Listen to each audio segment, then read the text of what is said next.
Bueno, ¿qué tal? Ya habíamos hablado de lo que son las reactancias, obviamente. Habíamos hablado de reactancias inductivas y capacitivas. Bien. Ahora vamos a continuar con el tema de reactancias, pero ahora obviamente incluyendo el tema de las resistencias. Bien. Cuando tenemos resistencias y capacitores conectados en serie, hablamos de circuitos RL y RC. También podemos llegar a tener circuitos RLC o RCL, como le quieran decir, ¿no es cierto? Donde tenemos las tres cosas. Cuando uno tiene una bobina, al estar esta confeccionada con alambre de cobre esmaltado, esta no es una bobina que tenga una reactancia pura. ¿Bien? ¿Por qué? Porque justamente el alambre de cobre tiene cierta resistencia propia que le da el material con el que está fabricado, o sea, el cobre, por ejemplo.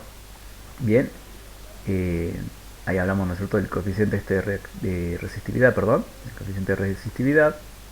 Bien, que para el cobre tiene un valor. La longitud del alambre de cobre, eso también influye. Bien, y el área o sección del mismo también va a influir. Eso quiere decir que mientras más largo sea el conductor y más pequeña sea su sección, más resistividad va a tener, o sea, más resistencia va a tener. Y bueno, el material también influye, bien, porque ese coeficiente está en tabla. Y en el caso de lo que es el cobre, es 0,0171 ohms por milímetro cuadrado sobre metro. Bien, ya está ahí está expresado justamente el coeficiente de una manera ya lista para aplicarla en esta fórmula, porque la longitud está expresada en metro y el área está expresada en milímetros cuadrados. O sea que ya teniendo esos datos podemos calcular la resistencia de ese tramo de cobre. Bien, ¿a qué va todo esto? Bien, volvemos a decir lo mismo. Una bobina está hecha de alambre de cobre esmaltado. ¿Bien? Entonces, al tener justamente eso, ¿qué va a pasar? Al ser un alambre de cobre, tiene su propia resistencia y va a depender de qué tan largo sea y de la sección del mismo. Por ende, una bobina conectada en un circuito de corriente alterna se lo puede considerar justamente como un circuito RL. Justamente por esto, el cobre mismo tiene su propia resistencia. Por ende, va a tener efectos resistivos puros y reactivos también. Bien, aclarado esto, ¿no es cierto? Ya que de ahí parte, de esta aclaración parte, ¿no es cierto?, de lo que es el circuito RL, pasemos justamente a lo siguiente. A propósito, ¿no es cierto?, ahora estoy utilizando la pizarra electrónica virtual, como le quieran decir, de Google, que se llama Jamboard. Bien, está muy buena y para hacer algo gratuito te permite hacer muchas cosas. Bien, por ejemplo, tenemos el puntero láser. Bien, lo voy a aprovechar ahí. Voy a aprovechar el punterito. Bien, volvamos acá. Continuamos ahí. Entonces, ¿qué? Bien, tenemos un circuito RL. Ya sabemos que R es la resistencia propia de la bobina. Bien, podemos acá incluir una resistencia física que no sea, veo, un componente que sea una resistencia como componente electrónico. Sí, y su resistencia se va a sumar con la resistencia propia de la bobina de cobre. Bien, entonces esa R puede ser la equivalente de la resistencia pura de la bobina, ¿no es cierto?, la resistencia óhmica pura de la bobina como conductor. Y además, ¿no es cierto?, ser también, junto con esa, una resistencia física, o sea, un componente electrónico llamado resistencia. Bien, pero bueno, este que tenemos acá, si tuviéramos una sola bobina conectada en un circuito de corriente alterna, este sería su circuito equivalente. Bien, un circuito RL. La R se debe justamente a la resistencia propia del conductor y L, bueno, es el coeficiente de autoinducción propio de la bobina. por lo tanto genera ahí, produce justamente una reactancia. Bueno, entonces, acá tenemos nuestro circuito equivalente. Bien, podemos decir que todo circuito que tenga una bobina puede ser representado como un circuito RL en serie. De esta manera lo analizaremos ahora. Si alimentamos el circuito con una fuente de tensión alterna de cierta frecuencia, tendremos un circuito formado por una resistencia R y una reactancia inductiva XL. Bien, clarito. Están en serie, entonces las caídas de tensiones BR y BL se sumarían y debería dar B, ¿no es cierto? La misma tensión que la fuente, siguiendo a la ley de Kirchhoff.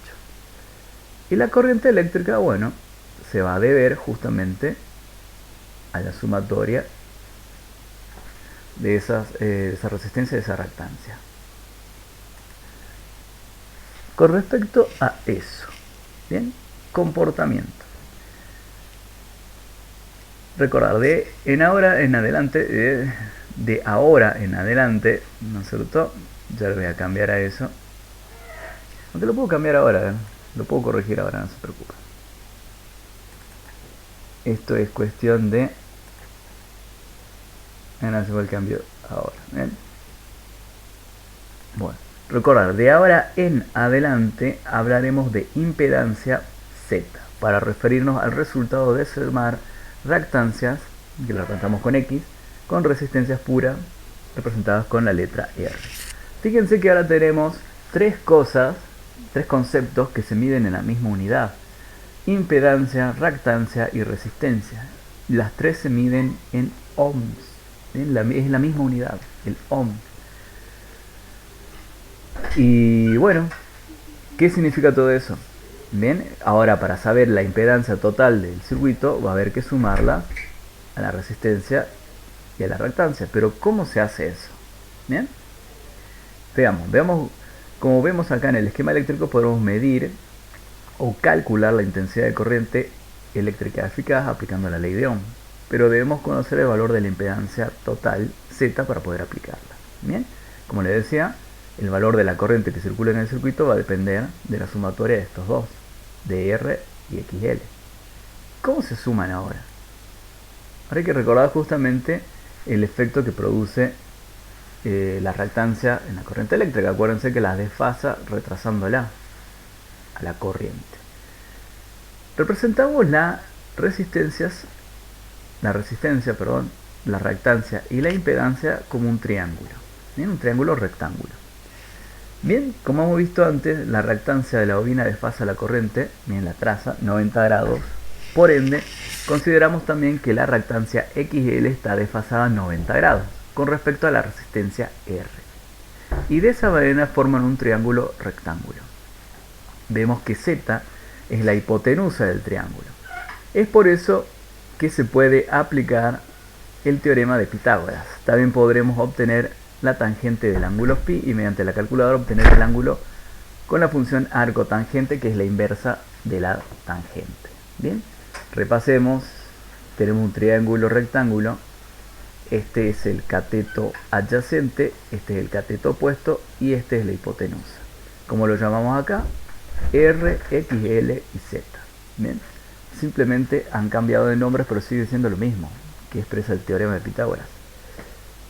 Al cateto adyacente le llamamos R, al cateto opuesto le llamamos XL y a la hipotenusa le llamamos Z. Bien, la impedancia.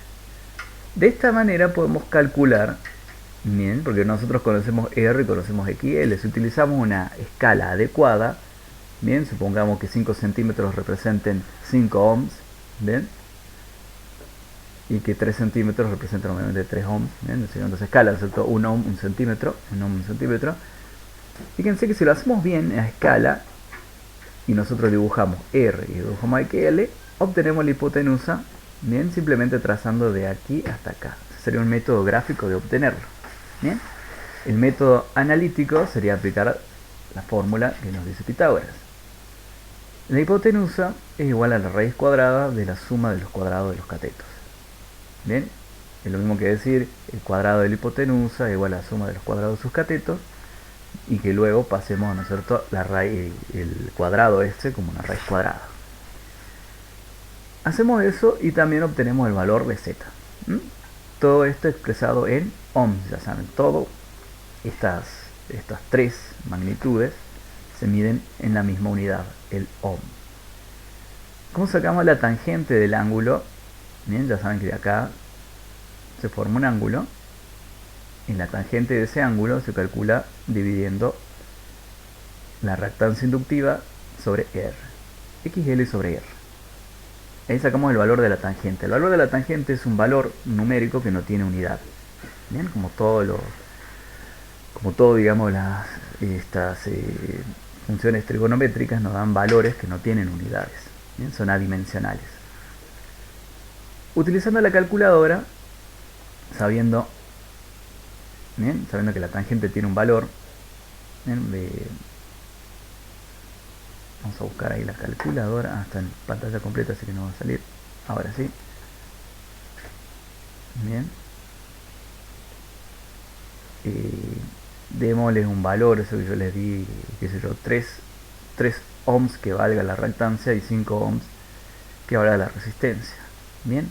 Entonces tendremos 3 dividido 5 y eso va a ser igual a 0,6. Bien, esa es la tangente. ¿Cómo sacamos el arco tangente, que sería lo opuesto de la tangente? Y de esa manera obtenemos el ángulo. Bueno, acá tenemos, ¿no es cierto?, lo que son las funciones inversas. Ahora en esto, a ver,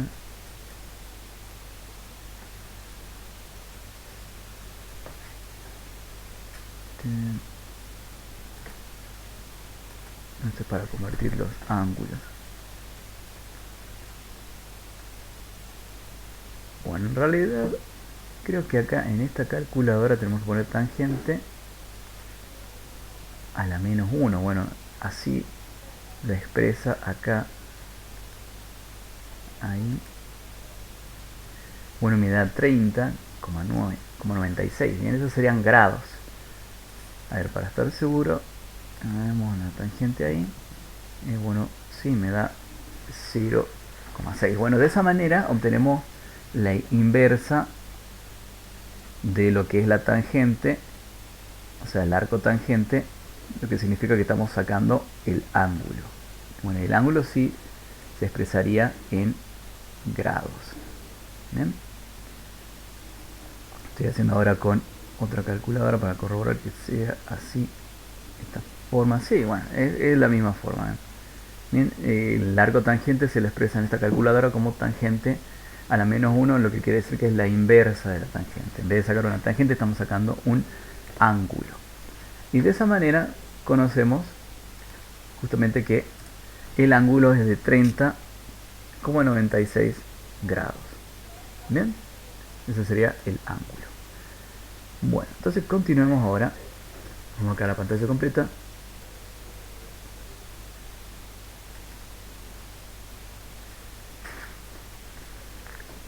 Sumatoria de las tensiones y el diagrama vectorial. Bueno, al ser un circuito en serie se debe cumplir que B, o sea la tensión total de la fuente, es igual a la sumatoria de PR, la caída de tensión en la resistencia, más BL, que es la caída de tensión en la bobina. Al ser XL una reactancia, la sumatoria es en realidad una sumatoria vectorial. Según la ley de Ohm sabemos que BR va a ser igual a R por I y BL igual a XL por I. Bueno, esto viene al caso de que si nosotros conocemos ya la impedancia total, bien, ¿qué podemos hacer? Bien, podemos aplicar tranquilamente la ley de Ohm, ¿no es cierto? B dividido Z, bien, B dividido Z, vamos a poner acá, bien, vamos a hacer esto, I igual a B dividido Z, y de esa manera obtenemos la corriente. Y bueno, con la tensión de la fuente y la impedancia total.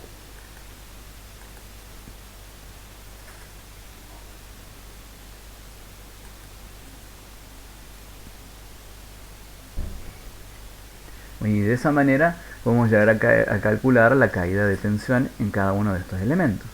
Bien, ya conocemos R y XL, también lo podemos calcular para saber qué valor tiene la reactancia. ¿Ok?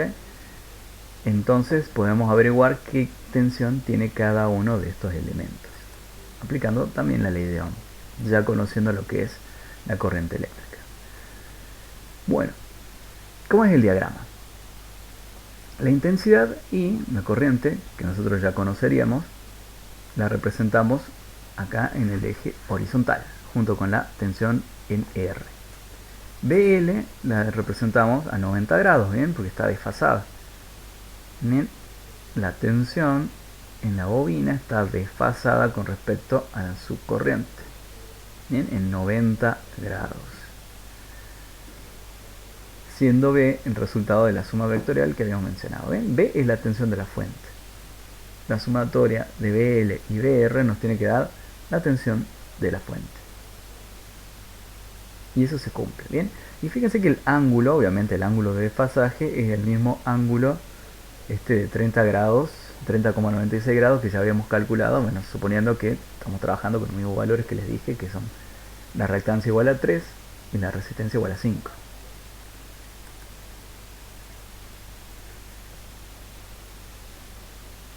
Triángulo de tensiones.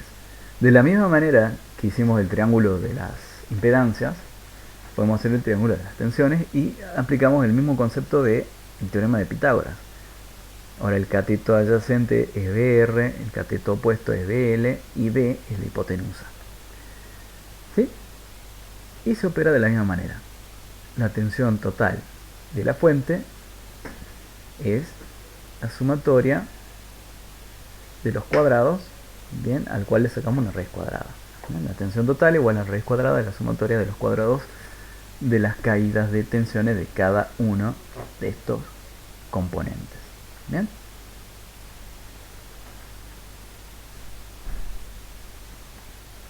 Continuamos, ¿bien? Porque esto es exactamente igual a lo que pasa con las resistencias. Y si no, bueno, si conocemos BR y BL y lo hacemos a una escala adecuada, podemos sacar también B de forma gráfica, como ya lo había dicho. Y si no, aplicamos esto para hacerlo de forma analítica. Lo importante es ver cómo se ubican cada uno de estas magnitudes, ¿bien? En su representación como vector. Bueno, y acá está lo de la ley de Ohm, ¿bien? Aunque esto, bien, esta diapositiva se la podría un poquito antes. Yo lo ubiqué acá, yo la ubicaría, bien, antes de lo del triángulo de tensiones. Bien, ahí lo estoy moviendo, justamente porque esto debería estar antes. Yo lo puse ahí, pero debería estar un poquito antes, y esto debe ser seguramente que lo debo haber movido en algún momento y como que no queda bien ahí. Esto debería ir inmediatamente después de esto del triángulo de las impedancias. Bien, aquí sí quedaría bien porque ya conociendo Z podemos aplicar la ley de Ohm. Bien, ya conocemos I, y de ahí pasamos a trabajar con las tensiones. Bien, BR igual a IR por I, ¿no es cierto? Y BL igual a XL por I. Conocemos ya las tensiones en la bobina y la resistencia. Bien, sabemos que tenemos que hacerlo de forma vectorial. Lo representamos así, triángulo de las tensiones. Acá tenemos justamente el triángulo de las tensiones ubicado así, de la manera tal que queda como el triángulo rectángulo del teorema de Pitágoras, y aplicamos Pitágoras también, podemos hacerlo de esa manera. Vamos a hacerlo de dos formas, así gráfica, con este diagrama vectorial, en donde sumamos, obviamente, utilizando, ¿no es cierto?, un método, este método gráfico, ¿no es cierto?, de este cuadrilátero que se forma ahí, ¿no es cierto?, donde si prolongamos este y prolongamos este aquí, ¿no es cierto?, extendemos, ¿no es cierto?, la ubicación hasta acá y hasta acá, obtenemos justamente el vector B, que es la sumatoria de los otros dos vectores. Es un método gráfico para resolverlo.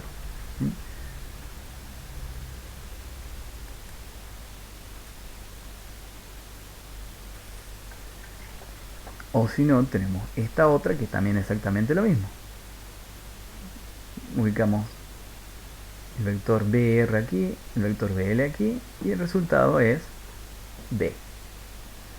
Y de esa forma también nos permite hacer el cálculo mediante Pitágoras. Bueno. Cálculo de la potencia en el circuito RL. Tendremos tres tipos de potencias, una activa, una reactiva y una aparente. Bien. Esto sí se mide en tres unidades diferentes. Bien. Tienen nombres distintos simplemente para poder diferenciarse una de las otras. La potencia activa es la potencia disipada por la resistencia pura y la que puede ser aprovechada para realizar un trabajo útil, por ejemplo calor. Se mide en watts y es la única potencia que puede medir el batímetro. Eso es importante, es la única potencia que puede llegar a medir el batímetro. También es la única potencia que el generador de corriente alterna aporta al circuito. Y es por ello que la única potencia que nos cobra, aquí sería que nos cobra, la empresa distribuidora. ¿Bien? Por ejemplo, Edesa.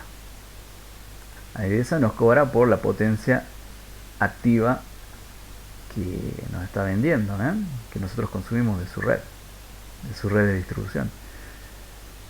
Existen dos formas de calcular la potencia de esta P. Bien, entonces ya saben, ¿no es cierto? Cuando ustedes pagan, ¿no es cierto?, el consumo eléctrico, la tarifa que les llega cada mes, aparte de esa, lo que están pagando son los kilowatt hora en realidad, ¿no es cierto?, la energía que consumen de la red. Pero todo tiene que ver con la potencia activa. Vamos a ver por qué es la única que nos puede cobrar. ¿Por qué que sucede así? Potencia puede ser calculada como R por I al cuadrado. También la potencia P, en la potencia activa, es igual a B por I por el coseno de phi. Después vamos a ver qué significa lo del coseno de phi. Bien, el coseno de phi es un factor de potencia. Pero ya vamos a ver cómo se lo saca, cómo se lo calcula. La potencia reactiva es la potencia que solo es aprovechada por el elemento inductivo para la carga y descarga de energía en forma de campo electromagnético, o sea, los efectos reactivos. Bien, el efecto reactivo es la propia bobina. Esta potencia no se puede aprovechar para realizar trabajo útil, pero hace que por el circuito circule una corriente extra que afectará a los conductores. Se mide en voltio ampere reactivo y se calcula de las siguientes maneras. ¿Estamos hasta ahí? Entonces voltio ampere reactivo es la unidad. Si bien no se aprovecha para realizar un trabajo útil, sus efectos sí producen que circule una corriente extra a través de los conductores, o sea que sus efectos sí son reales, solamente que no lo podemos aprovechar. No aprovecha el mismo elemento inductivo para generar su efecto reactivo, ¿bien? Para hacer la carga y descarga de energía en forma de campo electromagnético. Para eso solamente la aprovecha. Es una energía que va y vuelve del sistema. Nosotros no lo podemos aprovechar, la empresa no nos puede cobrar por esta potencia reactiva, pero sus efectos sí son reales y afectan a los conductores de la instalación eléctrica que tengamos en nuestro hogar. Bien, QL, entonces, ya lo hemos visto esto, XL por I al cuadrado. O Q, ¿no es cierto? Q, que puede ser QL o QC, lo vamos a ver también, que puede ser cualquiera de las potencias reactivas, ¿no es cierto? Se lo puede representar con Q, la potencia reactiva, igual a BI por el seno de phi. Bien, acordémonos que P es igual a B por I por el coseno de phi. Y Q es igual a B por I por el seno de phi. Bien, ya que conocemos la potencia activa y la reactiva, veamos entonces la potencia aparente. Bien, es la potencia total del circuito RL que deben transportar los conductores del circuito. Se puede obtener mediante una sumatoria vectorial de la potencia activa P y la potencia reactiva QL. Se mide en voltio ampere. Se calcula de la siguiente manera. S es simplemente B por I. ¿Bien? La potencia aparente es el producto de la intensidad total del circuito por la tensión que se le aplica a ese circuito. Entonces la sumatoria vectorial de ambas potencias, de la activa y de la reactiva. y eso nos da justamente el efecto total que tiene sobre la instalación eléctrica, sobre el mismo circuito. Ya habíamos dicho que QL, ¿no es cierto?, la potencia reactiva, produce efectos, ¿no es cierto?, sobre los conductores, o sea, permite que, mejor dicho, el efecto que produce es que va a circular una corriente extra por el circuito. Bien, solamente que eso no se va a poder aprovechar. Entonces los efectos totales, ¿no es cierto?, entre que producen la potencia activa y la reactiva se suman vectorialmente y tenemos lo que se denomina potencia aparente. Y se calcularía de esta manera, simplemente V por I. Si vamos a lo gráfico, tenemos el triángulo de potencias P, Q y S. Como dijimos, la potencia aparente S puede obtenerse de una suma vectorial de las otras dos potencias QL y S. Bien, aunque acá está mal, acá es QL y P. Bien, porque estamos hablando de que la potencia aparente pueda obtenerse de la suma de las otras dos potencias, o sea, no sería QL y S, sino QL y P. Bien. Bueno, la potencia aparente puede obtenerse de la suma vectorial de las otras dos potencias QL y P. De forma idéntica a lo que vimos con Z, ¿bien?, con la impedancia Z y las tensiones B, podemos también aplicar el teorema de Pitágoras, siendo S la hipotenusa. Bien, acá tenemos lo que habíamos hecho con Z, lo que habíamos hecho en este caso con el tema de las potencias, fíjense, ¿no es cierto?, sería un paso intermedio. También podemos decir que S es la impedancia total por el cuadrado, que será lo mismo que decir que es D por I. Tenemos las otras dos potencias, por ende tenemos el triangulito ya expresado con S, Q y P. Aplicamos el teorema de Pitágoras y es exactamente lo mismo.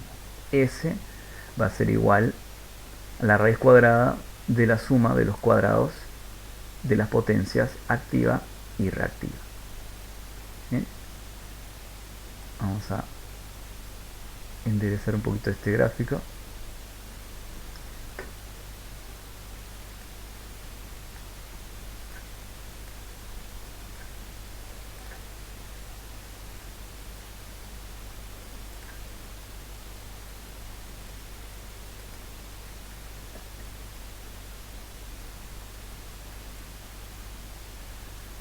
Mira, está ahí un poco lento.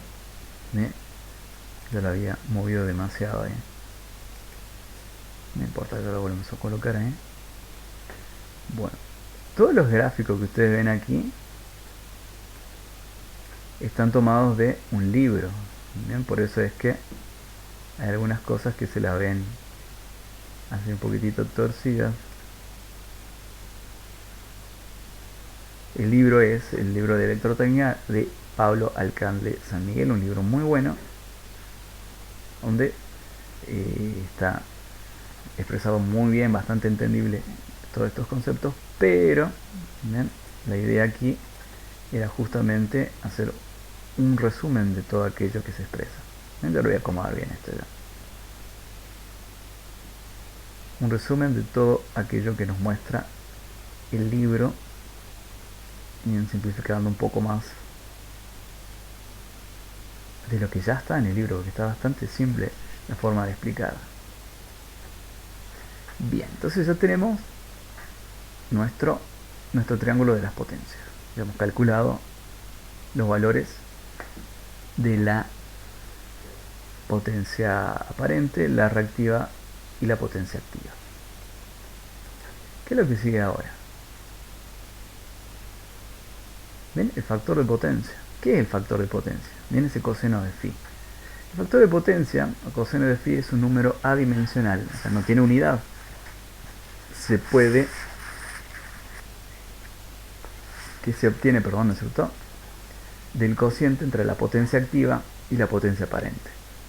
Es siempre menor que 1, pero cuanto más cercano a 1 sea, mejor es el factor de potencia.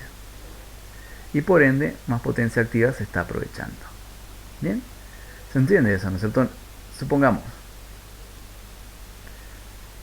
volvamos al caso que ya teníamos calculado, en donde dijimos que el ángulo con el que vamos a trabajar, nuestro phi sería 3,96.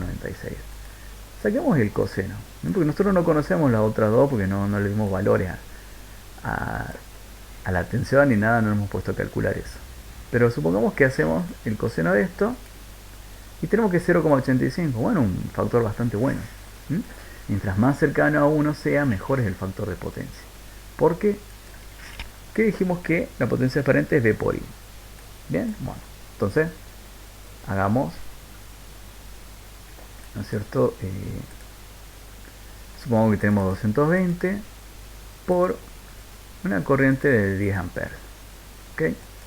Entonces tenemos 2200, que si es potencia aparente, 2200 voltio amperes. ¿Ok? Conociendo esto podemos sacar la potencia activa. La multiplicamos por el coseno de 30,96. Bien, lo redondeamos, 30,96. Entonces nuestra potencia activa va a ser 1886,55 watts. ¿Podemos sacar entonces la potencia reactiva? Sí, utilizando la potencia aparente ya conocida, pero multiplicándola, bueno, por el seno de 30,96.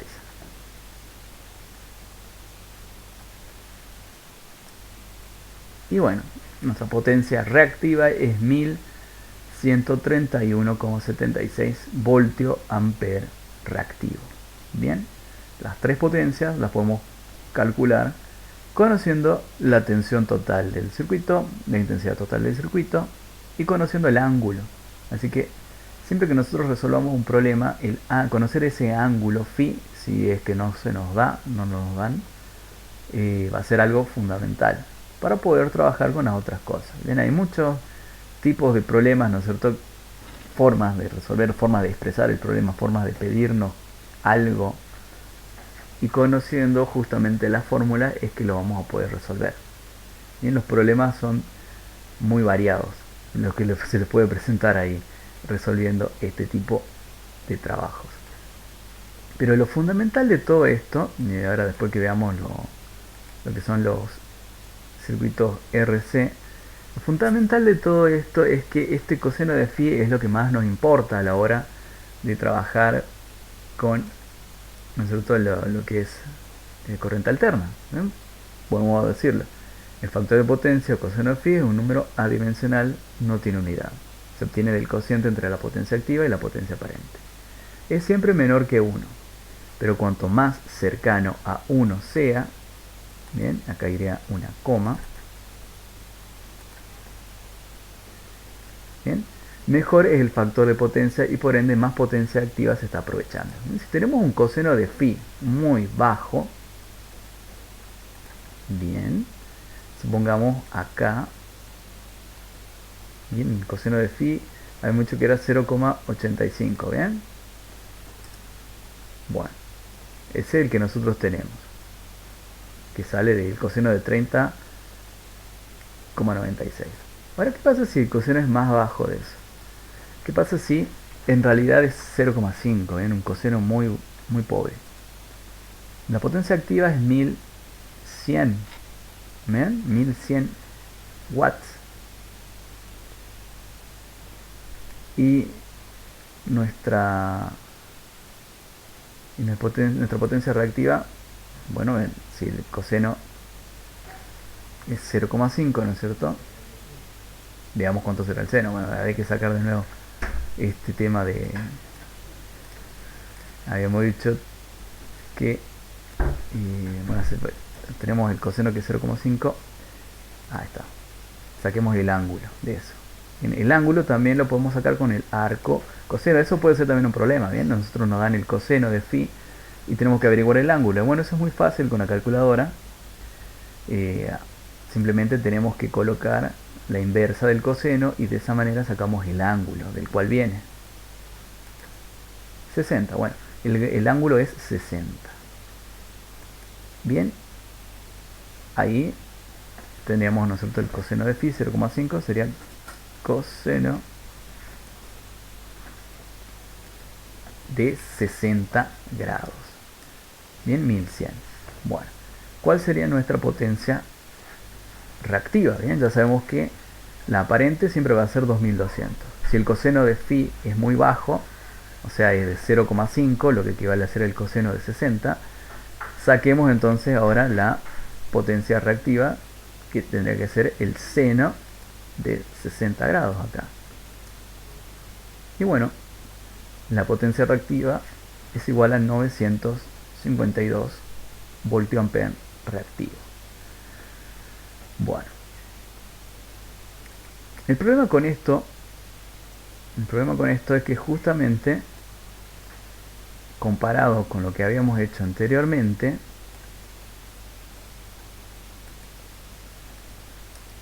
tenemos la misma potencia aparente, pero tenemos una potencia activa muy pobre. Bien, con el primer ejemplo, nosotros donde el coseno de phi es igual a 0,85, fíjense, nos da mucha más potencia activa que en el caso de utilizar el otro coseno, que nos da 0,5, ¿no es cierto? El coseno de 60 nos da 0,5. No hay mucha diferencia. Entre 1886 y 1100 watts hay mucha diferencia. Bien, comparando las potencias reactivas, bien, en el caso de utilizar el seno de 30 grados, 30,96 grados, ¿no es cierto?, me da 1131. Pero si utilizamos el seno de 60, o sea, el ángulo que nos daba conociendo el coseno de phi igual a 0,5, fíjense que nos da esto, bien, 1905. Fíjense que ha aumentado un montón. Bien, ha aumentado un montón lo que es la potencia reactiva. Bien, 1905 voltio ampere reactivo. Y ahí yo creo que he cometido un errorcito. Acá, ¿ven? Sí, este es el error. Voy a utilizar 1100. Claro, ese debe haber sido mi error. Por eso no me he dado cuenta que no estaba bien eso. Sí, ese había sido un error porque me daba 905. Bueno, en este caso sería esto. ¿Bien? Si utilizamos ese coseno de 0,5, por lo tanto el ángulo es de 60 grados, fíjense que ha aumentado un montón lo que es la potencia reactiva. Bien, de ser 1300 aproximadamente, ¿no es cierto?, con el anterior cálculo, pasa a ser 1905 voltio ampere reactivo.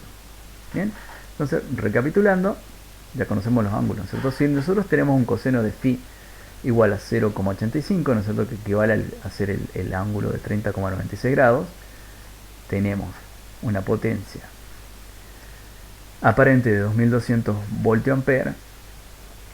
Eso lo multiplicamos por el coseno de 30,96 y nos da una potencia activa de 1886. Bien, perfecto. Esos 2200 voltio ampere los multiplicamos por el seno, bien, por el seno de 30,96 y tenemos 1131.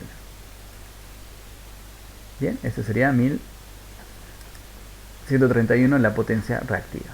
Bien, perfecto, tenemos una potencia activa igual a esto y una potencia reactiva igual a esto. Perfecto. ¿Qué pasa si el coseno de phi no es tan bueno? El 0,85 es un coseno bastante bueno. Bien, ¿qué pasa si no tenemos así? Tenemos un coseno más pobre. Bien, tenemos la misma potencia aparente, pero en este caso multiplicado por un coseno de phi del ángulo de 60 grados. Bien, que sería un coseno igual a 0,5. Bien, un coseno igual a 0,5 sería el resultado de esta operación. Ahí nos da 1100. Bien, muy baja la potencia activa. ¿Qué sucede con la potencia reactiva? 2200 por el seno de 60 y nos da 1905. ¿Fin? Bien. En ese caso, fíjense en cómo comparativamente, bien, eso es con el seno de 30,96 grados, o sea, con un coseno de phi, perdón, sí, bueno, un factor de potencia que equivale al ángulo S, ¿no es cierto? Pero esto es la potencia reactiva con ANSEL. Fíjense que con el seno de 30,90 grados nos da esa potencia reactiva. Y con el seno de 60 nos da esa potencia reactiva. Bien, hay mucha diferencia. ¿Qué pasa con las potencias activas? Bueno, lo mismo, hay mucha diferencia entre uno y otro. Con el coseno de 30,96 nos da eso. Y con el seno, perdón, y con el coseno de 60 nos da eso. Bien, entonces fíjense lo importante que es tener un buen factor de potencia. Tratar de que la potencia reactiva no sea demasiado alta. Si es demasiado alta, el coseno es muy pequeño y por ende los efectos reactivos prevalecen sobre los efectos activos. Entonces hay mucha potencia que es aprovechada solamente por la reactancia para funcionar, para tener sus efectos reactivos, y que me va a perjudicar mi instalación porque va a haber mucha corriente circulando a través de la instalación que yo no la puedo aprovechar, bien, para los efectos activos. Entonces yo tengo que corregir eso. Y eso, bueno, ya lo vamos a ver más adelante, que es el factor, corrección del factor de potencia. Si el coseno de phi es muy bajo, yo tengo que aumentarlo para que sea mejor. ¿Por qué? Porque si es demasiado bajo, yo no voy a poder aprovechar bien mi potencia activa. Bien, yo desaprovecho potencia y a su vez puedo llegar a perjudicar la instalación al tener demasiada potencia reactiva en mi sistema. Bien, hay que tener en presente eso, ya lo vamos a ver más adelante, el tema de la corrección del factor de potencia. Entonces lo que más nos interesa es esto. Para la instalación eléctrica, conocer esto es muy importante. ¿Sí? Para poder conocer esto, yo tengo que conocer esto y tengo que conocer esto. Bien, o si no, conocer qué, también la potencia reactiva. Bueno, si yo conozco esto y conozco esto, puedo saber qué potencia reactiva tengo. ¿Mm?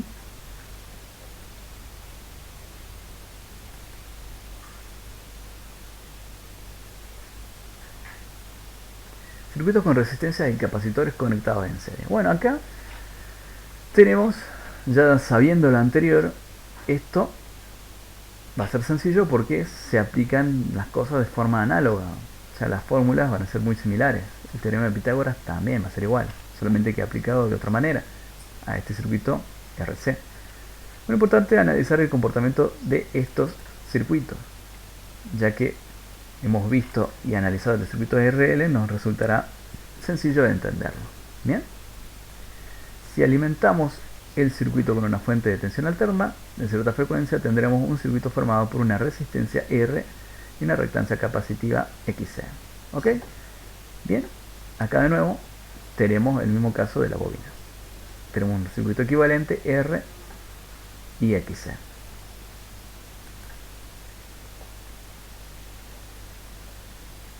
Comportamiento. Recordad, de ahora en adelante hablaremos de la impedancia Z para referirnos al resultado de sumar las reactancias X con las resistencias pura R. ¿Ok? Entonces tenemos el mismo caso. En este caso no tenemos un amperímetro, perdón, tenemos acá un batímetro. Pero es el mismo caso que habíamos visto al principio. Como vemos en el esquema eléctrico, podemos medir o calcular una potencia activa eficaz, también una intensidad de corriente eléctrica eficaz. Bien, por ende, podemos agregar las dos cosas. Es decir, podremos aplicar la ley de Ohm y la ley de Watt, pero deberemos conocer el valor de la impedancia total Z para poder aplicarlo. De nuevo, recordemos que I igual a B sobre Z.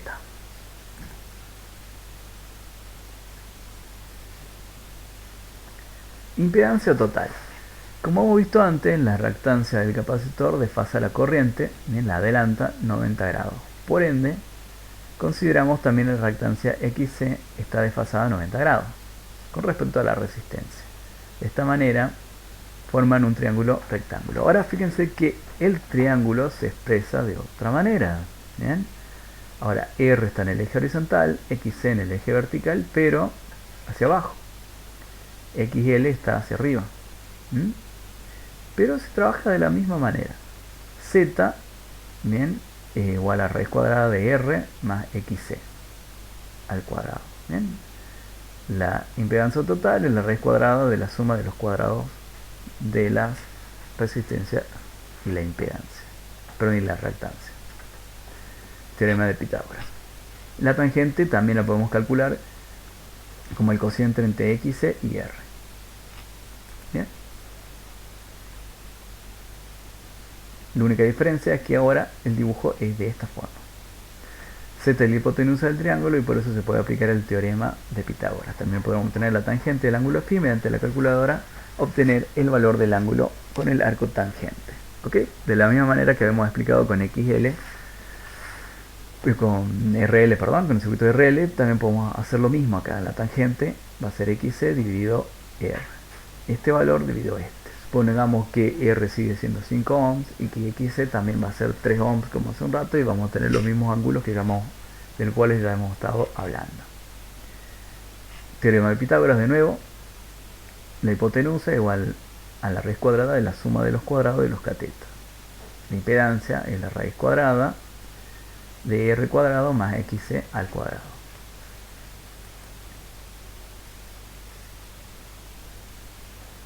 Sumatoria de tensiones. Bien, y el diagrama vectorial, diagrama vectorial. Al ser un circuito en serie, se debe cumplir que B es igual a la sumatoria de BR más BC. Pero al ser XC una reactancia, la sumatoria en realidad es una sumatoria vectorial. Igual que hemos visto con el caso de, ¿no es cierto?, el circuito de RL. BR, la tensión en R es R por I, la tensión en C es XC por I. La intensidad se representa en el eje horizontal junto con BR y BC se representa en el eje vertical, siendo B el resultado de la sumatoria que habíamos mencionado. De nuevo, ahora la tensión C la tensión en BC, ¿no es cierto? La tensión en el capacitor se representa hacia abajo. Bien, XC por I. ¿Por qué esto es así? Porque en RL la tensión en L se representa hacia arriba y en RC, ¿no es cierto?, la tensión en C se representa hacia abajo. Y bueno, tiene que ver con el hecho de que ambos desfasan, ¿no es cierto?, lo que es la corriente con respecto a la tensión, solamente que en el caso del capacitor está adelantada con respecto a la tensión. Bien, está adelantada con respecto a la tensión, y en el caso de el circuito de RL la tensión está atrasada con respecto a la tensión. Por eso la tensión se representa hacia arriba y acá se representa hacia abajo. Bien, teniendo en cuenta que la corriente siempre está en el eje horizontal, en donde también está representado todo lo que tenga que ver con R, con la resistencia pura. Entonces BR igual a R por I, BC igual a XC por I, y la B, ¿no es cierto?, va a ser igual a la impedancia por el valor de la corriente. Tenemos el mismo ángulo. También podemos aplicar el teorema de Pitágoras, donde B va a ser igual a BR más BC al cuadrado elevado a la menos un medio, o lo que es lo mismo, no sé por qué puse menos un medio, en realidad, ¿no es cierto?, eso sería como sacar la raíz cuadrada. A ver, ahí hay un error. Ahí hay un error, en realidad no es menos un medio, sino un medio. Bien, ya lo cambia. Supongamos la raíz cuadrada de 2. Bien, la raíz cuadrada de 2 lo podemos expresar así, bien, de esa forma. Pero también podemos expresarla así, elevado a la 1 media.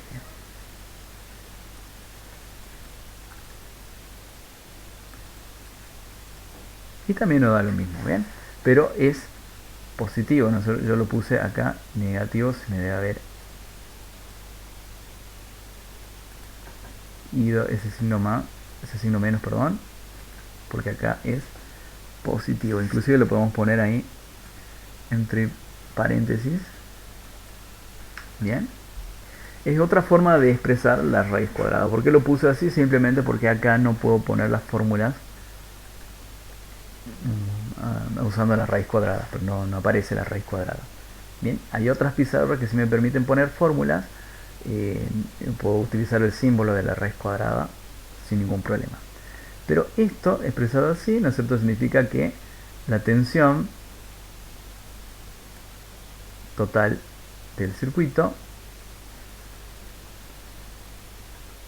es igual a la suma de los cuadrados de BR y DC, a la cual yo le saco una raíz cuadrada. ¿Okay?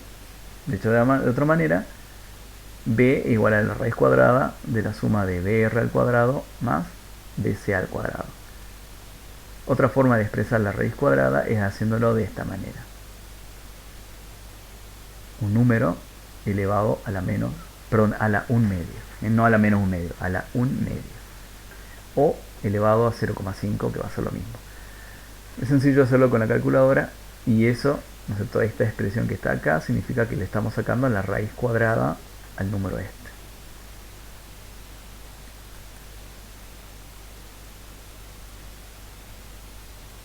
Bien, acá tenemos lo mismo, ven, acá esto en realidad es 1 medio.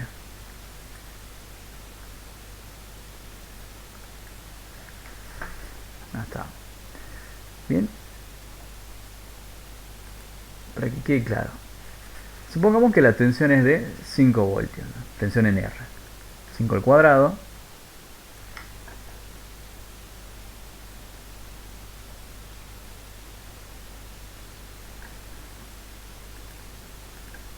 más, supongamos que la tensión en C es de 3, ¿no? 3 al cuadrado. Bueno, a eso tenemos que sacarle la raíz cuadrada para obtener el valor de B, bien, según el teorema de Pitágoras. Yo lo puedo poner así. Bien, raíz cuadrada de 5 al cuadrado más 3 al cuadrado me da 5,83. Bueno, otra forma en la que yo puedo expresar lo mismo, bien, es como les dije, elevando esto a la 1 media. Y me da exactamente lo mismo. O sea que esta expresión es lo mismo que esta. Bien. Así que, bueno, espero que ahí quede claro que las dos expresiones son lo mismo. Incluso yo también puedo escribir esto, en vez de poner 1 medio, puedo poner 0,5. En 0,5 igual a 1 medio. Y me da exactamente lo mismo. Bien, son 3 formas diferentes en las que yo puedo hacer el cálculo. Bien.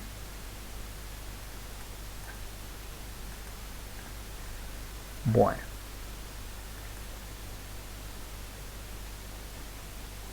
Pero hubo que hacer una corrección ahí porque yo había puesto a la menos 1 medio, lo cual está mal. Bien, en realidad la expresión tiene que ser así como está aquí, o acá en este caso.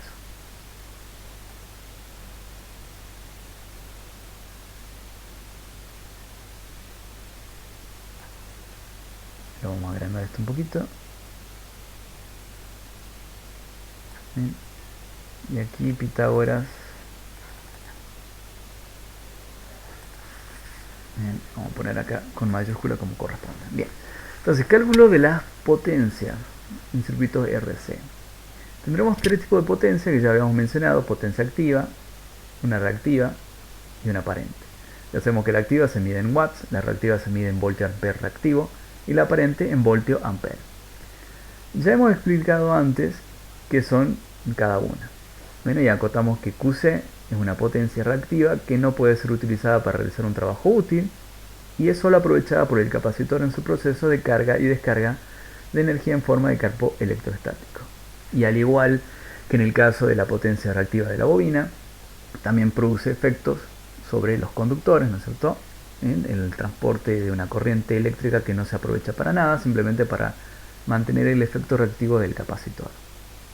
Bien, el triángulo de las potencias se expresa de esta manera con QC hacia abajo. Bien, recordar, ¿no es cierto?, que la posición de todo lo que tenga que ver con reactancia, ¿no es cierto?, inductiva y capacitiva, están en sentidos opuestos, bien, porque todo lo que tenga que ver con L está hacia arriba y todo lo que tenga que ver con C está hacia abajo. Bien, ya analizando, ¿no es cierto?, los diagramas vectoriales de los circuitos RL y RC, es muy importante porque cuando tengamos que ver los circuitos RLC, bien, vamos a saber que los efectos de L y de C, bien, están en oposición. O sea que los efectos de L se contrarrestan con los efectos de C. Y eso es muy importante saber. Bien, los efectos de la reactancia inductiva se oponen a los efectos de la reactancia capacitiva. Bien, los efectos de la reactancia capacitiva se oponen a los efectos de la reactancia inductiva. Bien, entre sí están en oposición. Bien, entonces el triángulo es este. La hipotenusa es la potencia aparente, QC es el cateto opuesto y P el cateto adyacente. Se opera de la misma manera, potencia igual a B por I por el coseno de phi, S es B por I, ¿bien? Y Q es B por I por el seno de phi. Entonces, de nuevo, lo más importante que tenemos que saber, ¿no es cierto?, es el ángulo, ¿bien?, además de los valores de las magnitudes. Podemos aplicar Pitágoras de esta manera. Bien, ya saben que todo esto significa que es la raíz cuadrada de la suma de los cuadrados.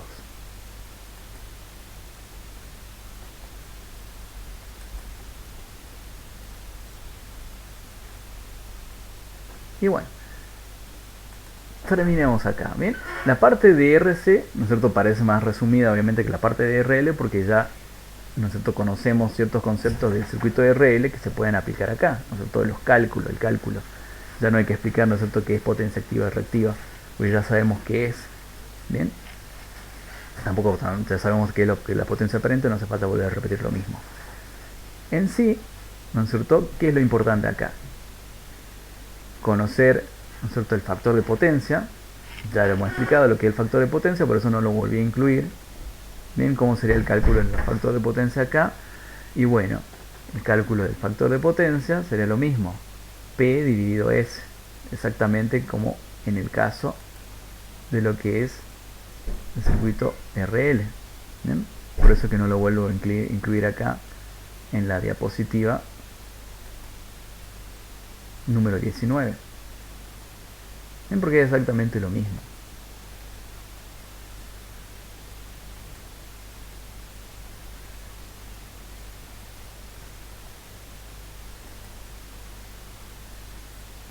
Pero nosotros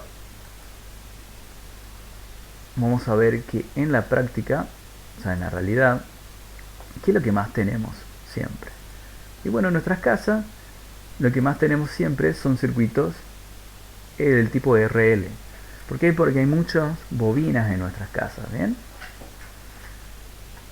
Hay muchas bobinas en nuestras casas. Tenemos motores, tenemos transformadores, tenemos fuentes, ¿no es cierto?, switching, ¿no es cierto?, fuentes electrónicas para nuestras computadoras, para nuestros celulares,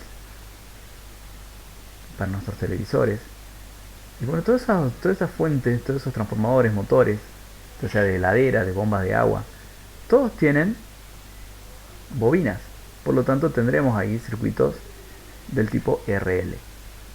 Ahora, todas esas bobinas en nuestros hogares producen reactancias inductivas, producen desfasaje.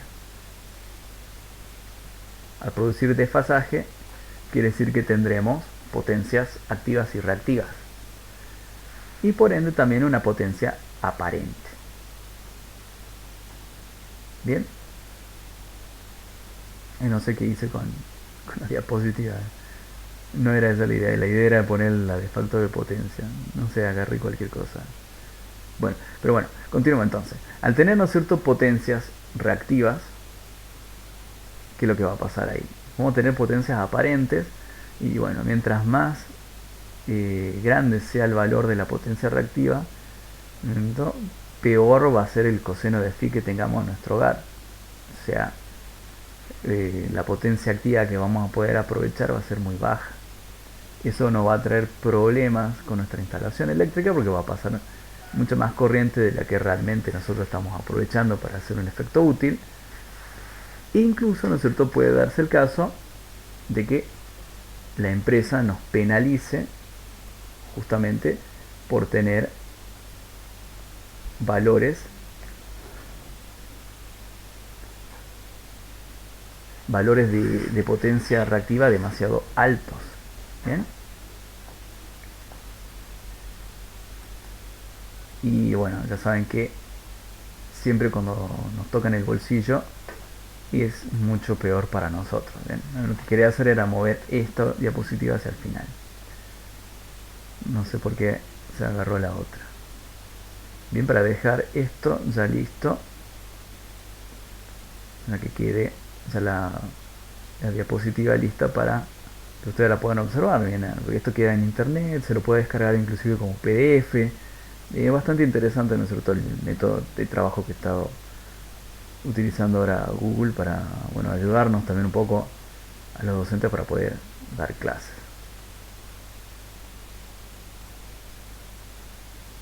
Bien, y aparte que es gratuito.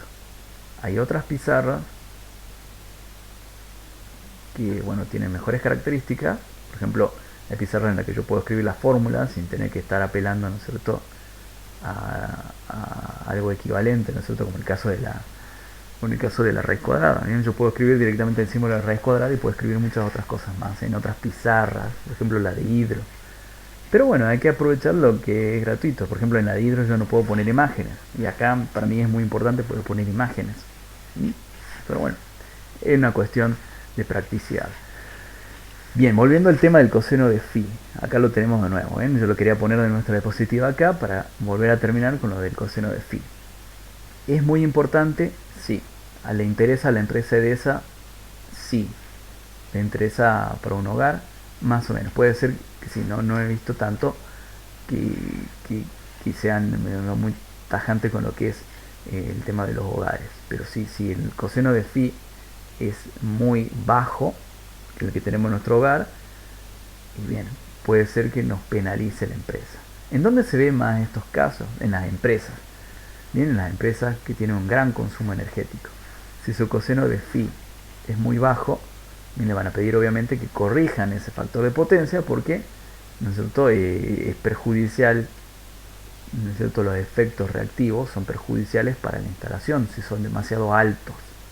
Bien, si son razonables, bien, ¿no es cierto?, no hay tanto problema. Ya sabemos que el coseno de phi siempre va a ser menor que 1, pero mientras más cercano a 1 sea su valor, mejor. Bien, porque evitamos problemas con las potencias reactivas. Las potencias reactivas nos causan problemas en la instalación eléctrica. Bien, sus efectos no se pueden aprovechar, pero existen y afectan a los conductores.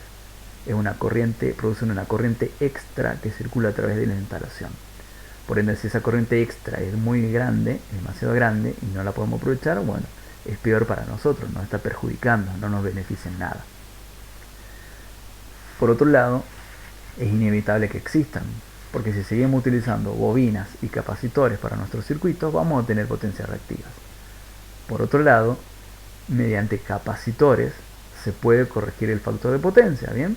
Porque en nuestros hogares, bien, los hogares y nuestras empresas, los mayores efectos reactivos se producen a causa de las bobinas, ¿bien?